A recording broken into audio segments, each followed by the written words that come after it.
Olá, pessoal! Tudo bem? Hoje temos uma live de Direito do Trabalho, o melhor direito, com o Dr. Josley, que é professor de Direito do Trabalho, é juiz do trabalho e tem muito a ensinar pra gente.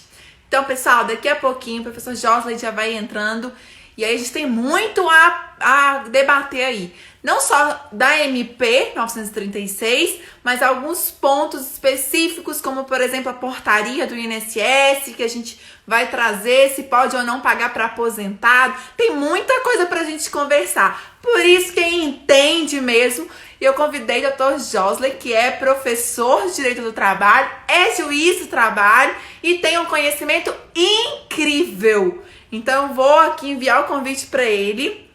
E não esqueça, gente, aproveite, todo mundo que tem curiosidade, quer entender essas mudanças, que precisa saber que tem prova em faculdade, que tanto, às vezes não tá tendo a aula presencial com o professor, quer mandar pergunta, ativa o aviãozinho, manda para os seus colegas da faculdade, manda para o pessoal que você conhece, para os trabalhadores, para os empresários, porque eu acho que muita gente tem dúvida na MP e ele pode ensinar muita coisa pra gente. Certo, pessoal? Então, vou enviar o convite para o nosso convidado super especial de hoje,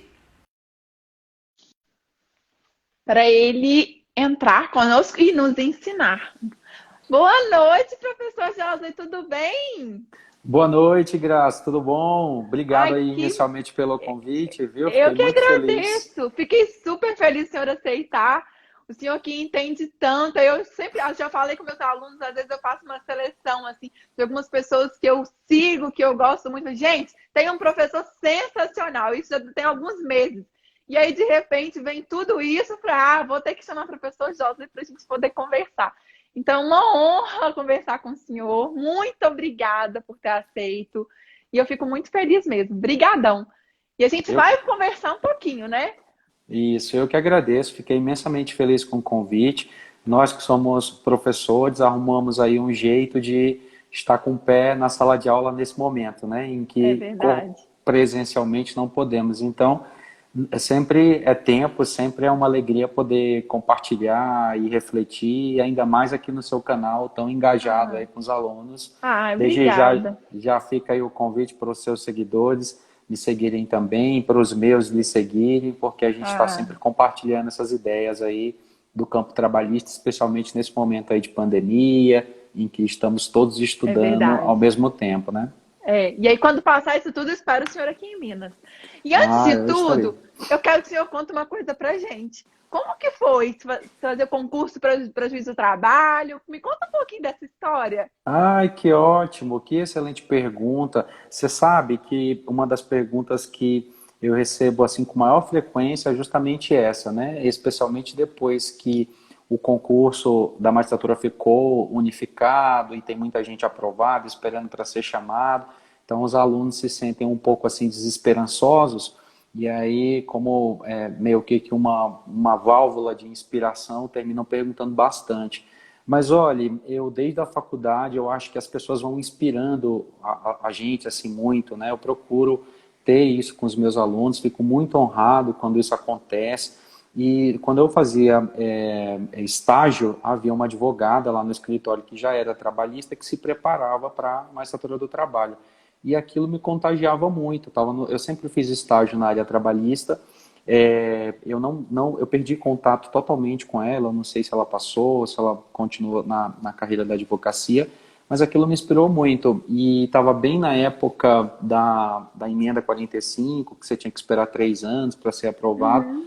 mas mesmo assim, com a graduação, eu coloquei isso na cabeça. Aí fiz uma reunião aqui com o conselho deliberativo da minha família, se eles me ajudariam ou não, porque não é fácil, né? Eu escutei outro dia uma história tão bonita que é a teoria do Everest, que você não consegue, quem conseguiu subir não conseguiu subir sozinho, a pessoa precisa do apoio de um monte de gente e foi assim, não foi diferente no meu caso. Eu pude contar com toda a minha família, eu não conseguia trabalhar e estudar, eu cheguei a advogar em alguns escritórios aqui em São Paulo, mas chegava morto de cansado, uma preguiça do cão, cozido na preguiça, então não conseguia ter disciplina para estudar. Então, Em 2008 eu parei tudo e fui me enfiar numa cabine de estudos, e ficava o dia inteiro lá, era meu domicílio. Se as Nossa. pessoas precisavam, na época ainda mandava carta, né? Se alguém precisava mandar carta, era lá para a cabine que mandava, porque eu tinha escova de O dente, eu domicílio tinha era lá, né? domicílio era lá, ficava o dia inteiro. E assim foram 5 anos. Eu fiquei 5 anos para ser aprovado. Foram 15 concursos. Geralmente quem faz concurso na área trabalhista, não que os outros não sejam, mas geralmente é mais focado porque só faz magistratura do trabalho, né? Bem no Uhum. comecinho eu fazia procurador disso, advogado não sei da onde, analista não sei do que, e aí terminava me perdendo muito, e perdendo, achando que eu perdia muito tempo e também colecionando muitas derrotas, né? Porque ia parar para estudar português, que é um negócio que a gente não sabe até hoje, raciocínio lógico, que eu não tenho também muito. A lagartixa subiu 2 metros, desceu 4 metros, quantos metros ela falta, umas coisas assim muito doidas. E aí eu falei, não, eu preciso focar efetivamente na magistratura. E aí já no primeiro ano desses 5, eu comecei a estudar para a magistratura do trabalho. Eu acho que esse é um reflexo assim muito presente em quem se prepara para a carreira trabalhista. E aí Uhum. fiquei, esses 5 anos, foram 15 concursos, nós temos 24 tribunais, então eu viajava, sempre que apareciam os concursos eu viajava, tinha muito apoio da minha família, porque tem uma família muito grande, então isso era bom porque, como eu parei tudo para me dedicar a ficar na cabine de estudos o dia inteiro, não tinha dinheiro para absolutamente nada, né? Então o povo era que me ajudava. Então um mês um tio meu pagava a passagem para uma prova lá no TRT, sei lá, do Maranhão, o outro pagava a passagem de volta, depois o outro tio pagava a passagem da segunda fase. Tinha hora que acabava os parentes, eu não sabia com quem contar, mas terminou que deu tudo certo. E aí Ai, que foram bacana. 5 anos, eu já tava com uma escoliose gigante, com um concurso aqui nas minhas costas, mas parece que quando você quer muito assim as coisas, vem uma vozinha, pelo menos é o que eu sentia. Segura mais um pouquinho, vai dar tudo certo, não desista não. Para você ter uma ideia, dentre esses 15 concursos, um me levou à reprovação na fase oral aqui em São Paulo. Ai, E era um inferno. é E assim, frustrante. além de ser. Foi muito. E no meu caso, que eu já era professor, já dava aula, então eu me achava ou desinibido, ou inteligente. Aí parece que a vida te dá um chacoalhão e fala assim: não, não é dessa forma. Volte, vai estudar mais. E prova oral você não sabe efetivamente, né, o que acontece, eu nunca vou saber.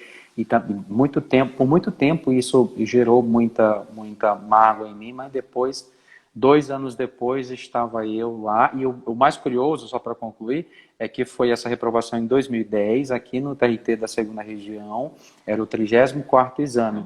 Aí, esse era o meu quinto concurso. Depois eu precisei fazer mais 10 concursos, portanto eu Ai, passei no 15º e voltei para o TRT da segunda região, que foi aprovado aqui.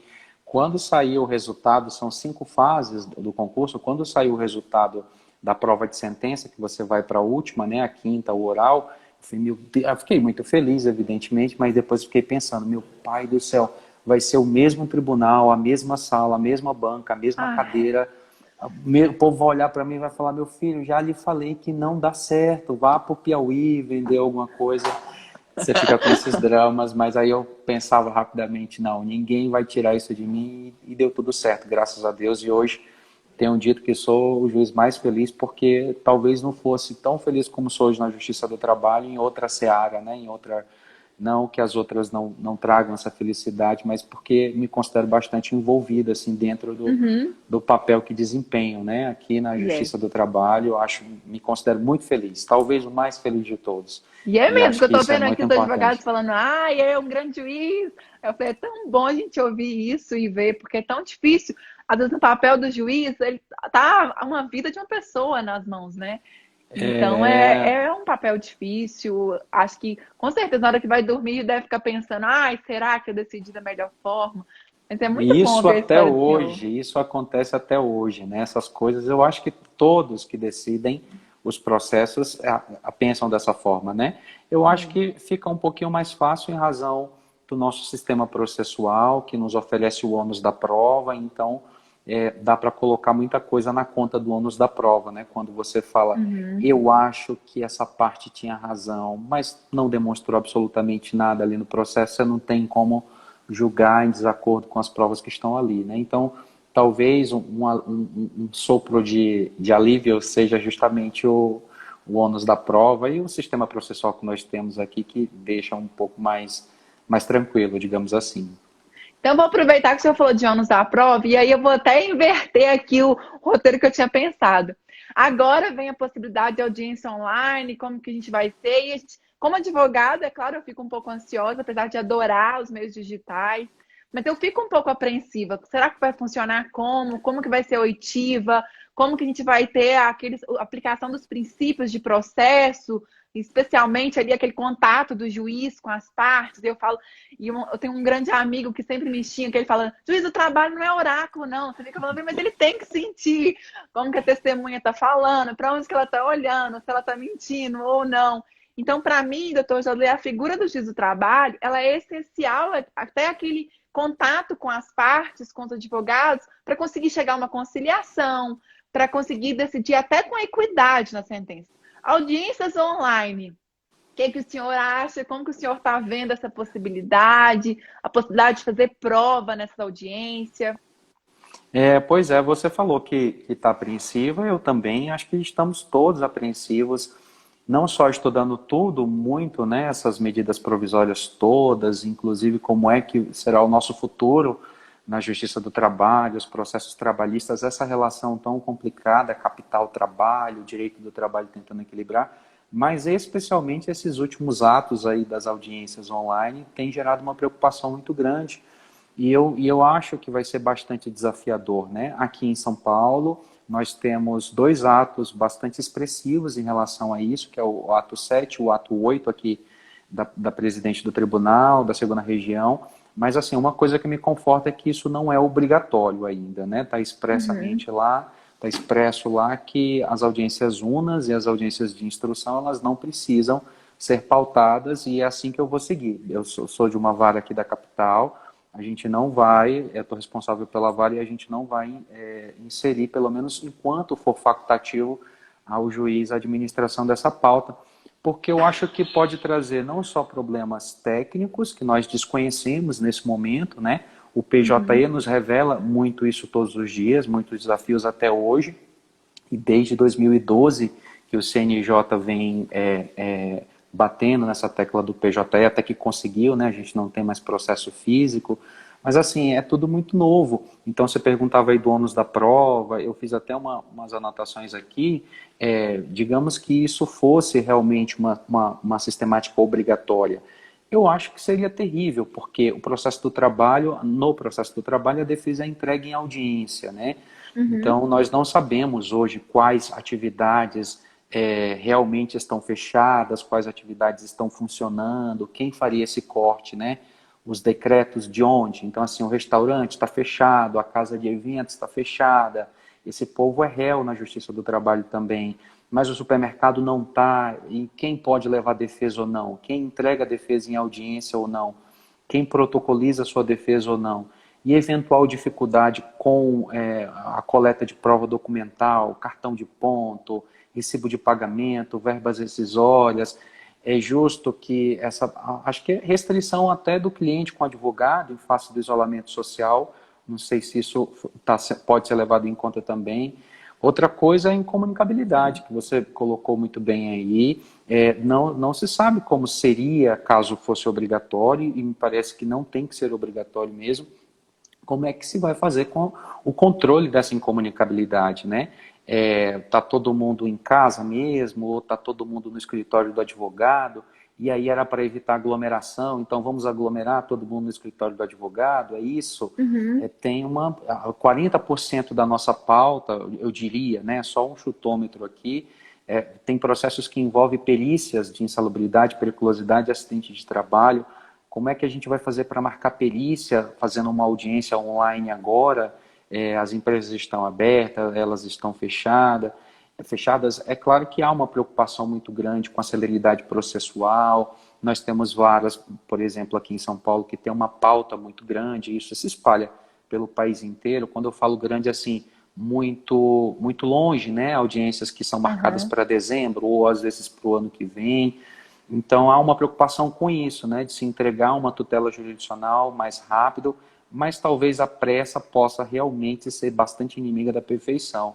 Então eu não vejo assim com muito bons olhos o estabelecimento obrigatório de audiências online. Eu espero que fique realmente como está hoje, né? Cada juiz vai medir aí a temperatura da sua Possibilidade. pauta, exatamente, estabelecer. É tudo muito novo e aí a gente vai quando começa a fazer, a gente vai enveredar por esse caminho aí totalmente espinhoso, cheio de coisa nova e aprendermos juntos, né? Os É. juízes com os advogados com os juízes e vice-versa. E Ai, vice-versa. Deus. Mas hoje realmente eu não vejo assim como uma coisa 100% boa. O CNJ tem a resolução 314 que terminou dizendo que nem pensar em inventar audiência telepresencial violando os direitos, né? Devido ao processo legal, contraditório. Então eu acho que tem que ser por aí, né? A gente vai Uhum. marcar, mas quem for marcar tem que ser com calma. Gera um atraso, né?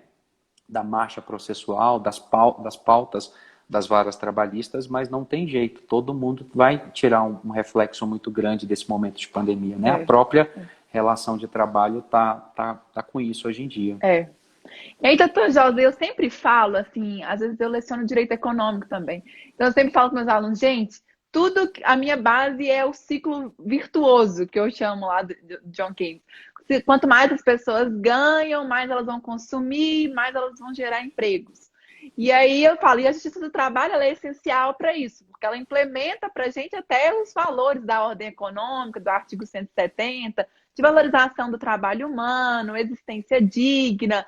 Então, há toda uma correlação, né? Assim, tudo que a gente for pensar na Constituição, ela vem do trabalho. Então, até normalmente te pergunta, qual é o seu nome? A segunda coisa, o que você faz? Como se É, isso fosse a identidade da pessoa. Mas até por isso, porque o trabalho, além de dignificar, de ter a valorização quando respeita os direitos trabalhistas, ela possibilita essa existência digna. E aí vem, de repente, MPs por aí para poder atender momento emergencial.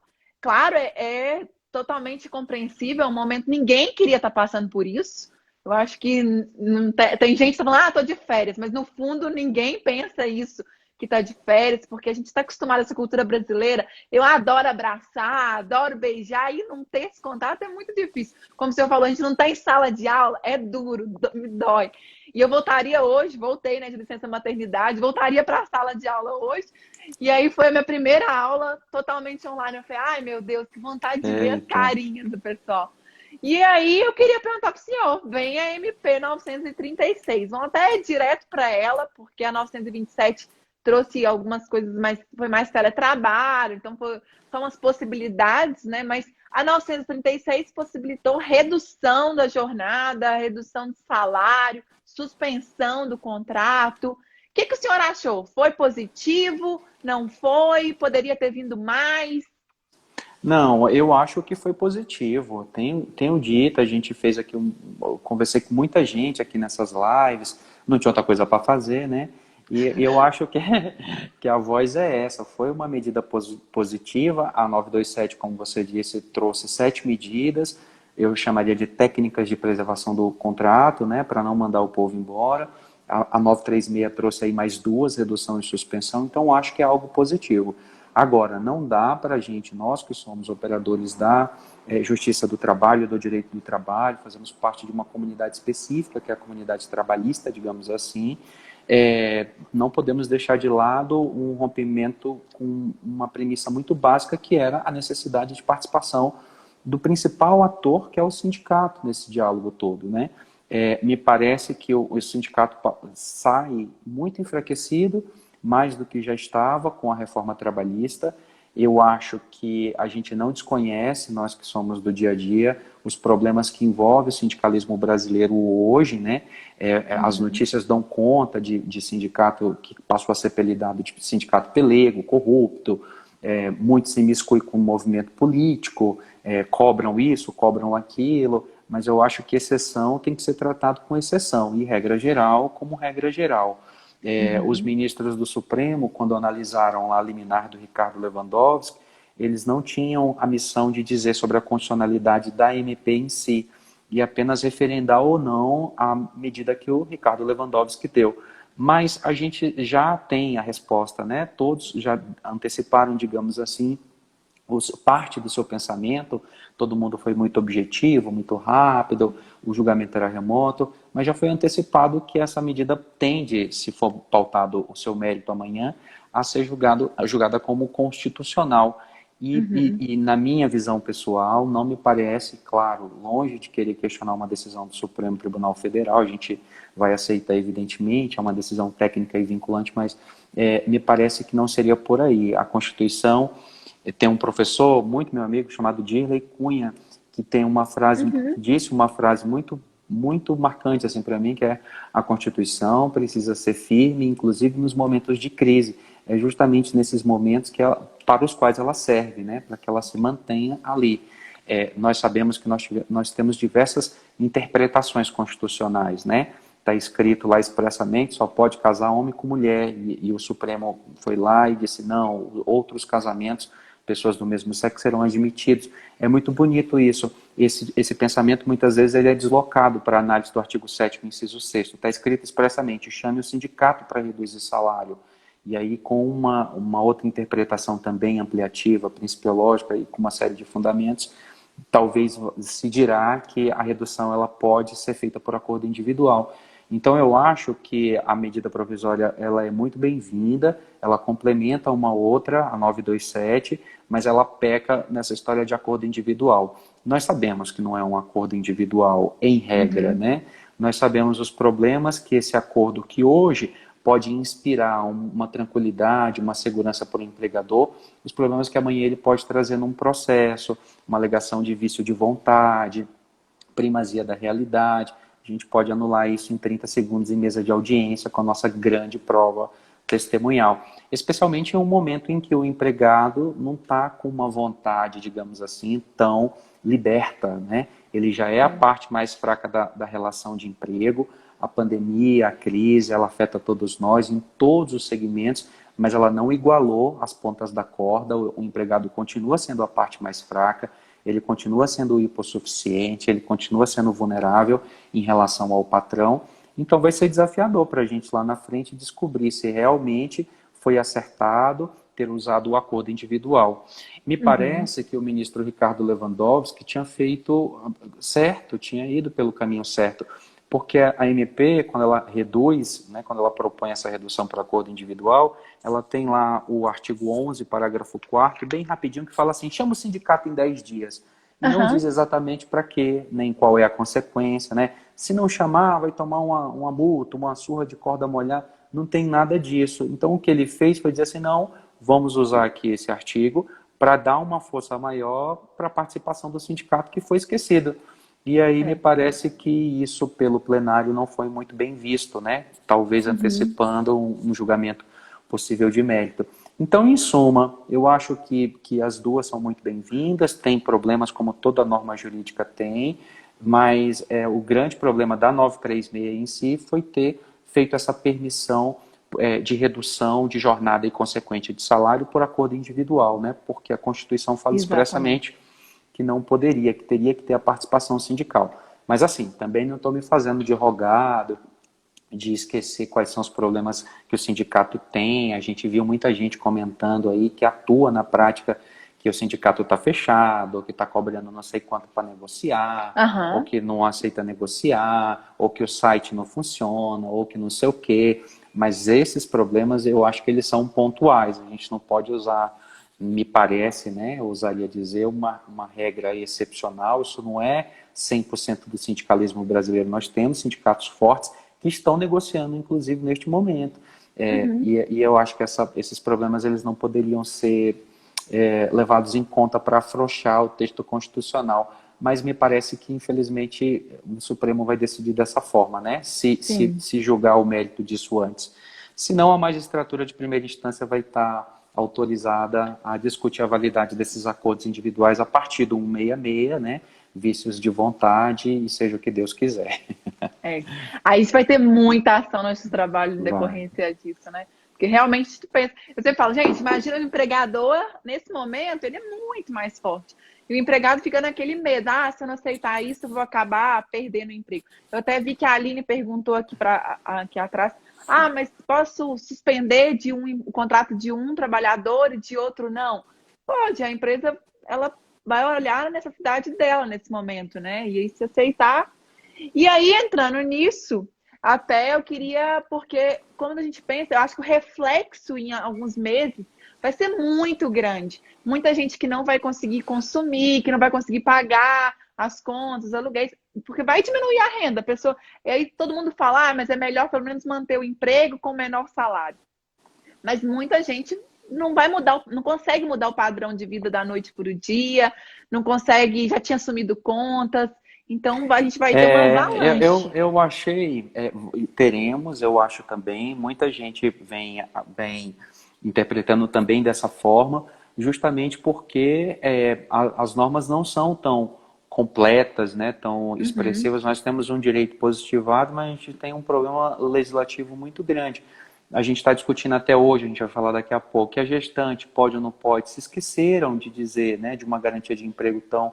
E o aposentado pode ou não pode. A MP não falou nada, a portaria que veio ali meio que arrumando o meio de campo. Então esses problemas eles vão para os processos, não tem jeito. Tomara que não, tomara que todo mundo se concilie. A gente não quer pensar pelo lado pior, né, e a disputa...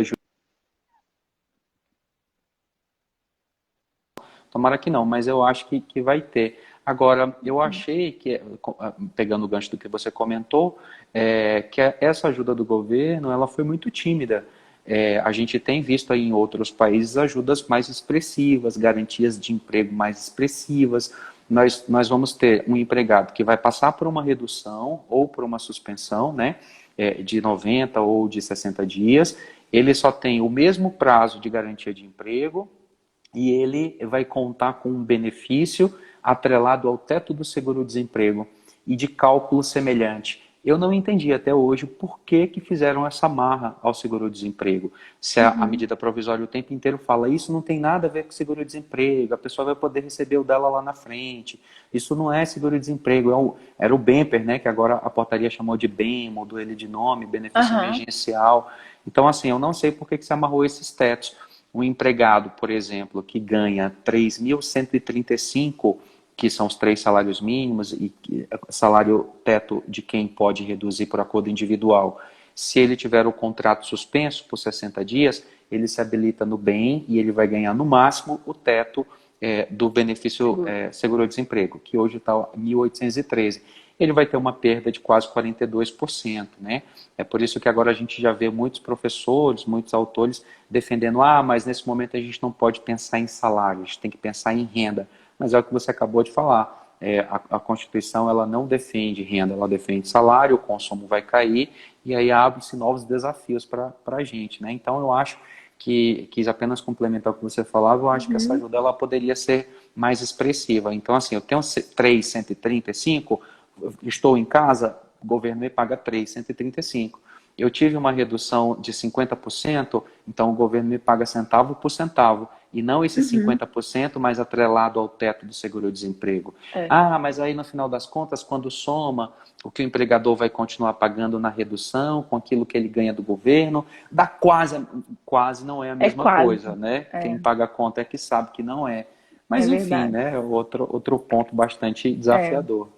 E aí, com isso, até não posso deixar de perguntar para o senhor, porque a portaria do INSS, que veio a 10.486, aí no artigo 4º, ela trouxe falando que o aposentado, e assim, a interpretação que foi dada é que o aposentado não poderia ter o contrato de trabalho reduzido, nem suspenso, porque ele já recebe o benefício da aposentadoria. O senhor interpretou assim essa portaria ou não? Dessa forma. E sabia que eu achei bom, porque pelo menos não dá para suspender e nem para reduzir o salário dele, né? Já que ele se lascou com a portaria, ele não vai conseguir se habilitar no bem, porque ele tem um benefício lá do governo, outro benefício de prestação continuada, que não é nem a pensão por morte, nem o auxílio acidente, como ressalvado aí no artigo 4º que você mencionou. Então eu acho que se ele não pode se habilitar no bem, que é a moeda de troca que o governo, ainda que timidamente, daria para ele, ele não pode também passar por suspensão nem por redução. Então, eu acho que, graças a Deus, eu tenho interpretado dessa Mas forma, será pelo que não menos. vai gerar uma maior demissão dos idosos? E aí a gente pode Eu fiquei abrir. pensando isso. Eu pensei, gente, por um lado foi ótimo, mas eu pensei, mas dentro de uma empresa não vai poder reduzir, vou ter que mandar ele embora. Aí eu fiquei tentando imaginar a Mas situação. olha, nem tudo pode ser o tudo ou nada, né? Eu acho que esse é o argumento. Por exemplo, muita gente defende a redução e fala assim: é bom reduzir, senão o cabo vai ser mandado embora. A suspender sem por acordo individual. É melhor que seja assim, senão vai mandar embora. Eu acho que não precisa ser também a ferro e fogo, né? A empresa, como alguém perguntou aqui, ela não tem o rol de quem pode passar por essa suspensão, de quem vai passar por essa suspensão, é todos do setor, é só quem tem idade maior. Não, ela escolhe, até pode ser, já se ventilou se haverá uma discriminação ou não, né? Mas eu não queria ter Uhum. meu contrato suspenso. Por que que eu fui suspenso e você não? Se a gente faz a mesma coisa, fui discriminado, isso também provavelmente vai fazer parte da pauta da Justiça do Trabalho mais à É. frente. Mas o fato é que a empresa não tem esse rol. Então, se ela pode fazer isso com outras pessoas, que tal ela preservar o contrato daquele empregado que colabora e que se lascou porque não pode, é aposentado e não pode se habilitar no bem, né? Então, eu Uhum. procuro ver assim com bons olhos e não de uma maneira em que ele ficasse encurralado. Ah, coitado de você, você vai ser dispensado. Mas a gente sabe que essa é uma consequência também muito possível, né? Já que Aham. hoje a gente está, eu não sei se você reparou, provavelmente tenha reparado, a gente hoje em dia está falando muito, né? Hoje, como eu nunca vi em preservação da empresa, talvez É. essa voz ela esteja hoje muito maior do que princípio de proteção, hipossuficiência, que era um diálogo que a gente já tinha aqui na Uhum. ponta da língua na justiça, É. dentro do direito do trabalho, dentro da Mudou nossa muito o enfoque, comunidade. acho que mudou tudo agora. E a minha tese de doutorado foi exatamente o princípio da proteção. E aí eu falei, Eita, meu Deus, vou ter que reestudar tudo. você vai ter que acrescentar algumas linhas aí.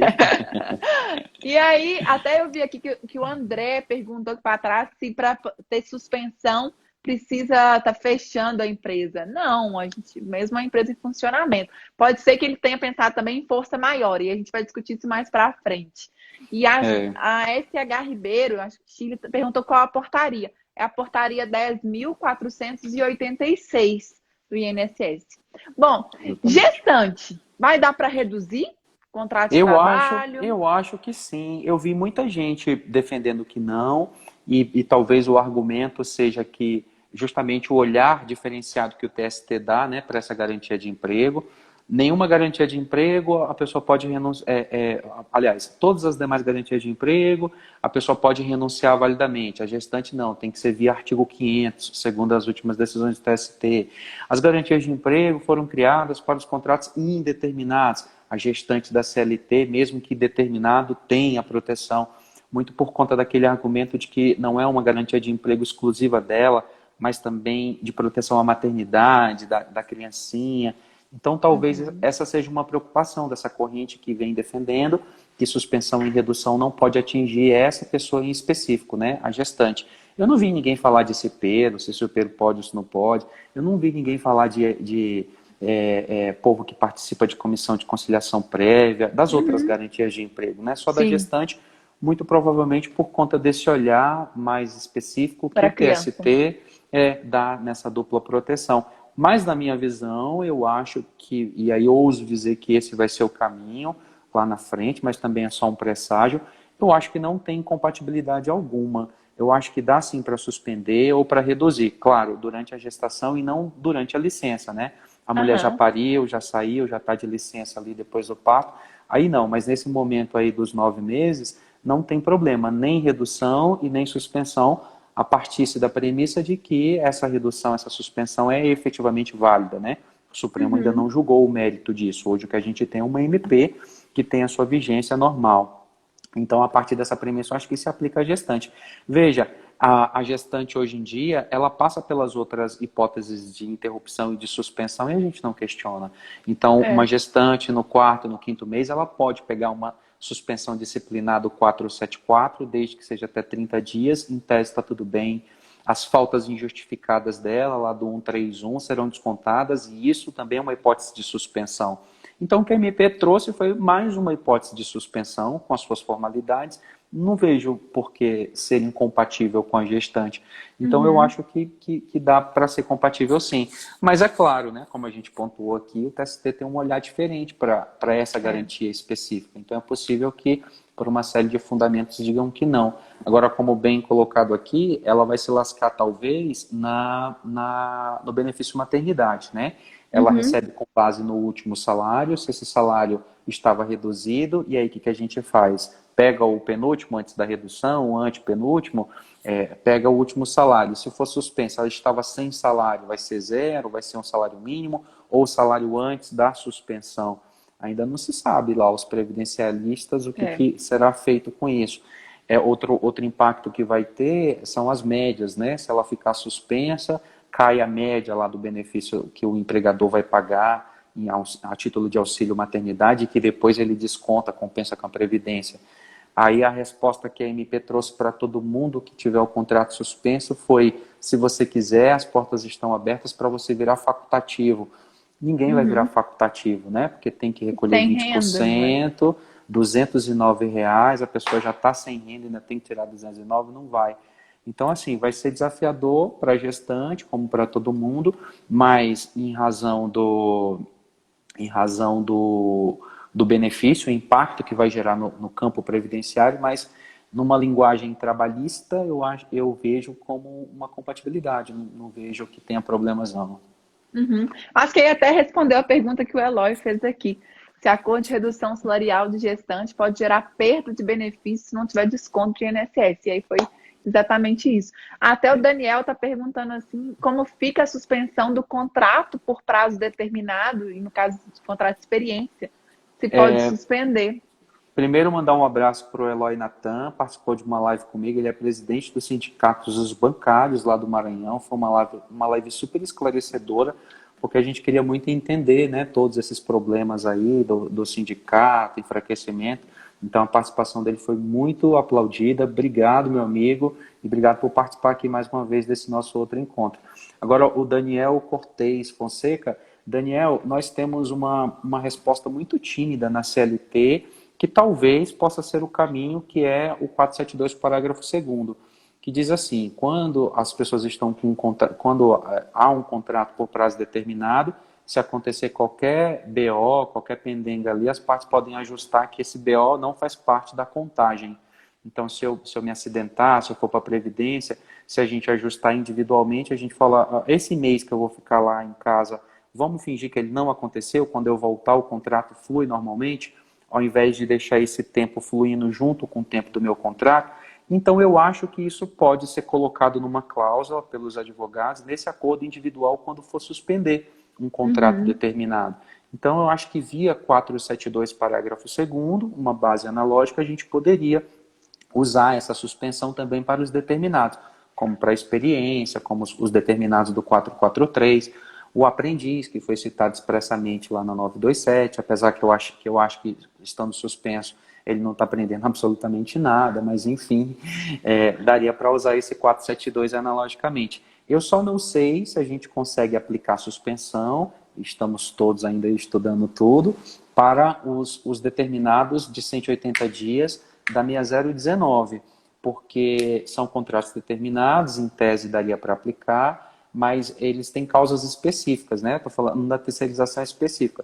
Quando eu sou terceirizado de 180 dias, antes 3 meses, para substituir alguém ou porque teve acréscimo de mão de obra. Se está suspensa é porque essas causas estão ausentes. Então, não sei se esse contrato continuaria válido, né? Agora, para outros tipos de terceirização, para outros tipos de contratos determinados, eu acho que é possível, pegando essa fonte aí do 472, parágrafo 2º. Oi.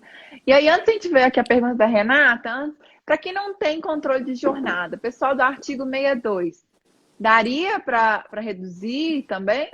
Tava todo mundo em dúvida em relação a isso, né? Eu acho que não, eu diria que não, eu acho muito complicado. Se eu não tenho como controlar a jornada da pessoa, porque ela está no 62, porque é incompatível, porque é chefe, ou filho caçula, né? Chegou aí com a reforma do teletrabalhador, Então, como é que eu vou dizer que eu sei que ela faz 8 e, portanto, eu vou reduzir para 6? É muito terrível. Eu não controlo os meus 19 empregados via cartão de ponto, porque a lei da liberdade econômica me permite que até esse número Uhum. 20 eles não sejam controlados.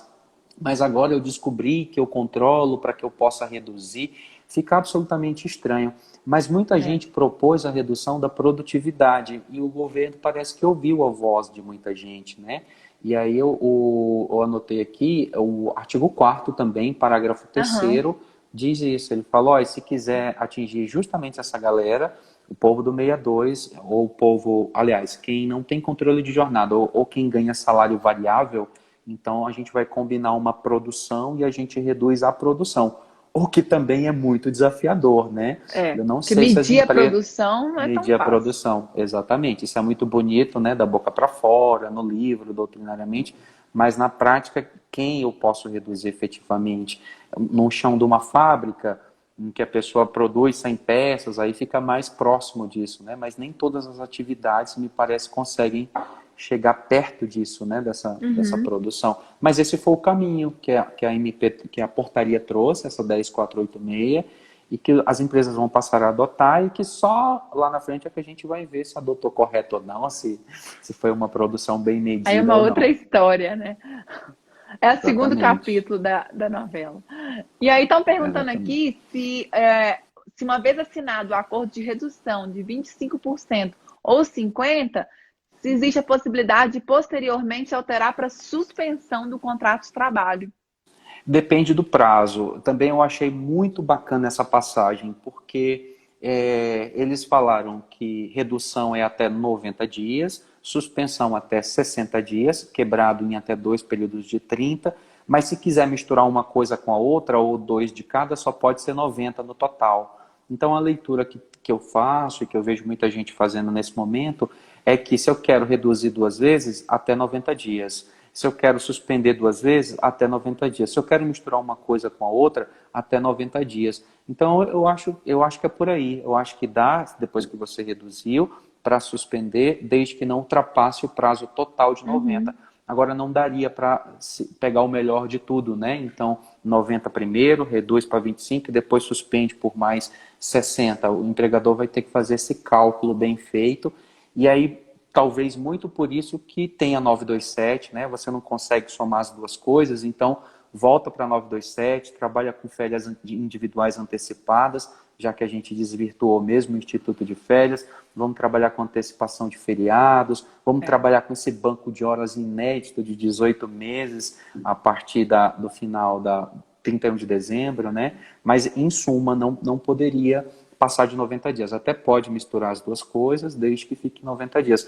E um detalhe que eu não sei se é impertinente, mas já que trocamos nesse assunto, eu queria mencionar, talvez lá na frente a gente passe a discutir as invalidades, né?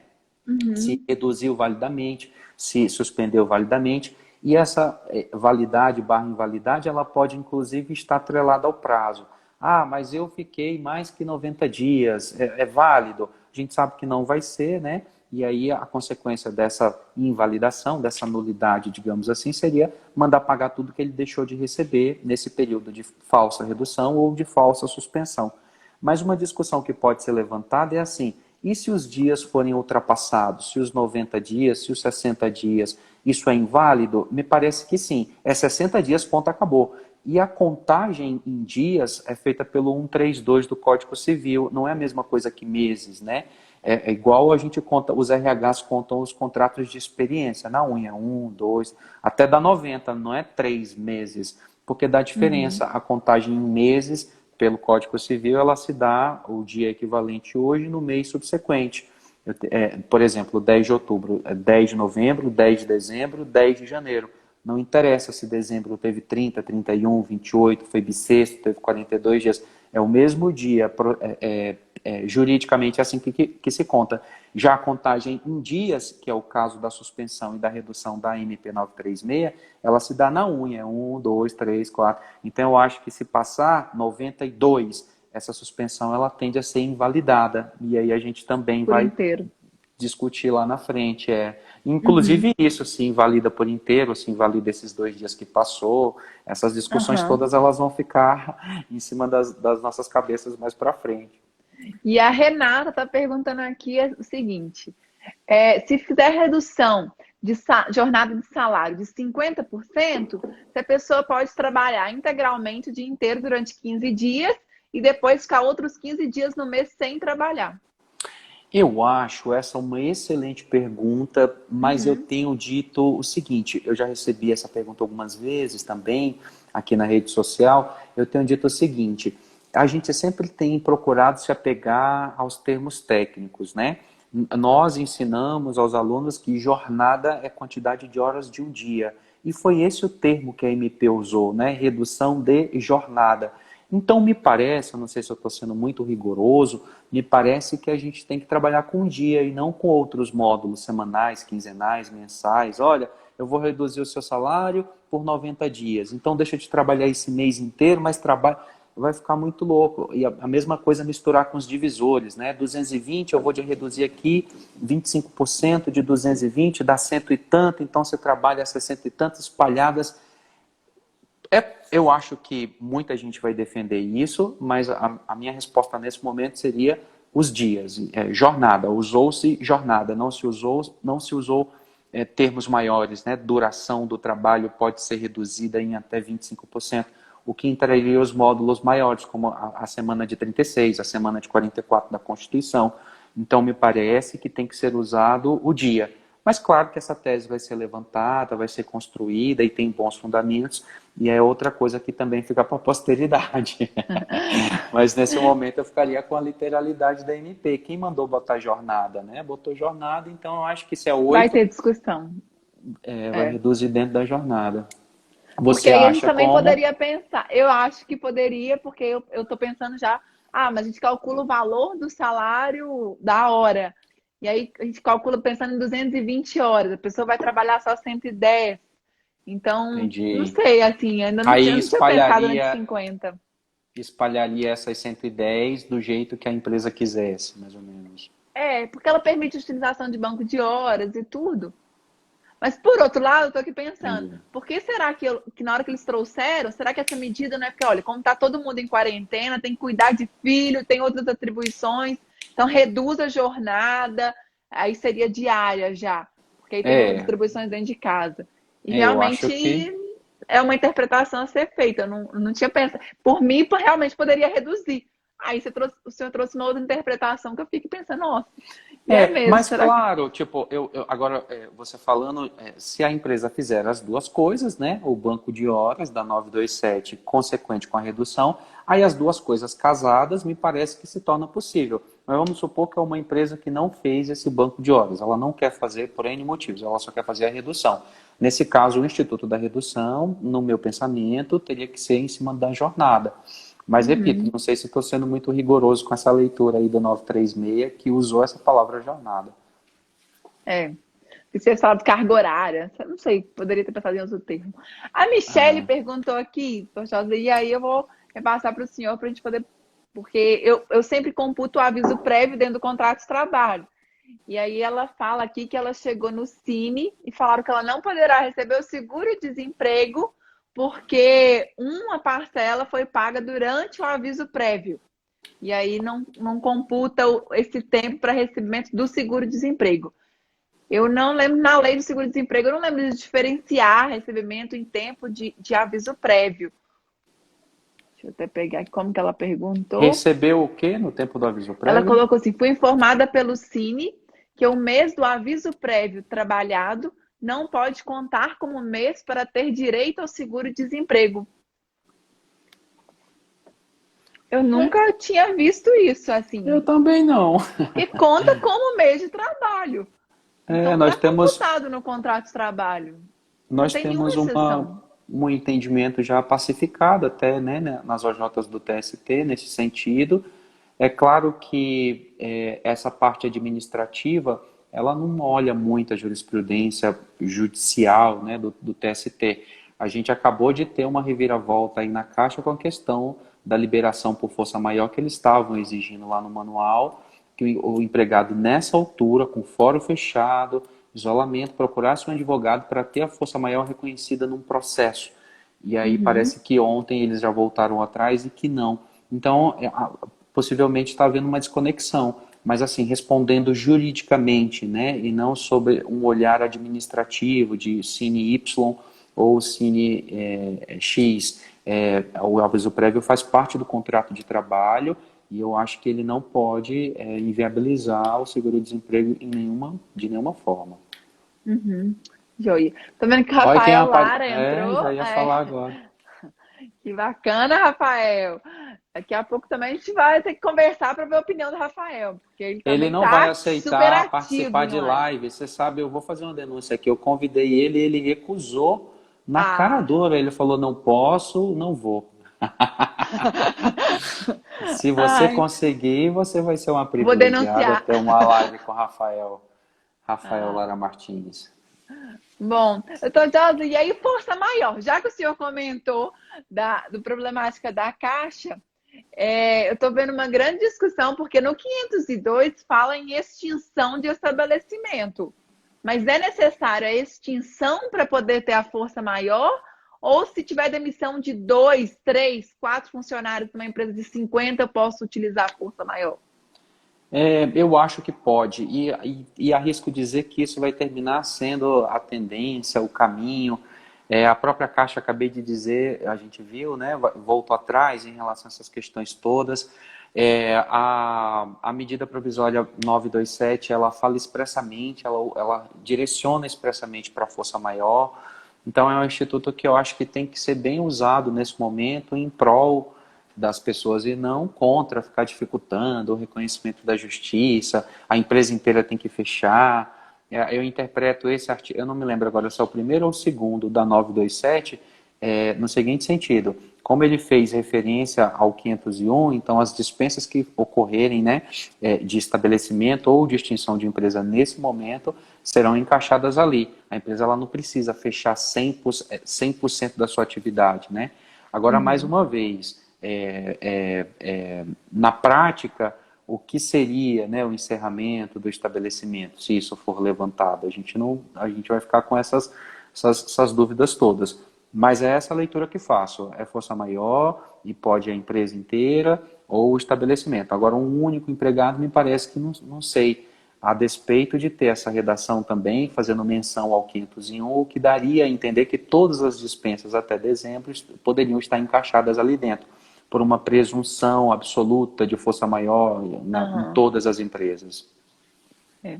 Bom, e aí o senhor acha que então é possível ou não numa empresa? Vamos pegar aqui uma empresa de 20 empregados. Dispensa Demitir, 1, dispensa de 5, pelo menos. dispensa de 5. Eu acho que se a empresa continuou normalmente, os 5 empregados não seriam considerados como dispensa de força maior, seria uma dispensa qualquer. Mas, hoje em dia, há essa divisão, né?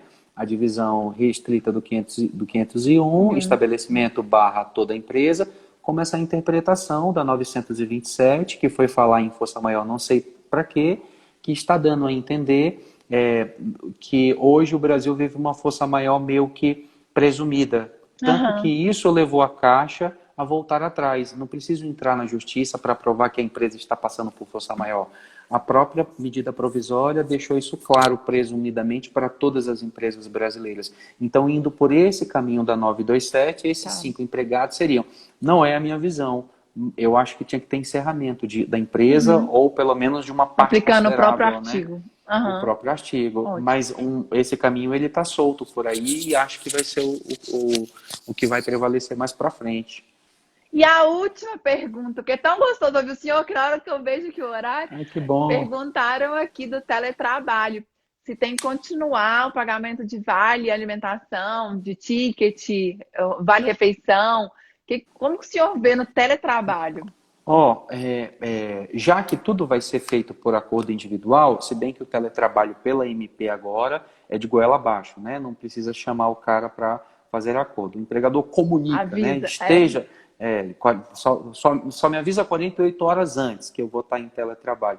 Mas assim, já que a gente está dando uma força muito grande para os acordos individuais, que tal o empregador estabelecer esse tipo de situação no acordo individual? É claro que não vai querer, né? Essa discussão, a gente está falando o tempo inteiro aqui, vai parar depois na justiça, um processo eventualmente. Mas eu acho assim, se não tem previsão em uma disposição entre as partes, que é o que seria esperado por esse caso, eu tenho dito, entendo dessa forma, a gente vai ter que analisar a finalidade de cada benefício, né? Então, assim, você estava na sua casa, não saiu para ir almoçar, estava ali, não foi para a empresa, atendeu-se a finalidade do vale-refeição, que é comer fora de casa, geralmente esse é o pulo do gato. Vale-transporte é a mesma coisa, você não foi trabalhar, atendeu-se a finalidade do vale-transporte, você precisava do vale-transporte, ou seja, no vazio legal, porque a lei não fala isso, a MP também não esclarece, ela fala todos, não serão mantidos todos, né? E ninguém sabe o que é esse todos.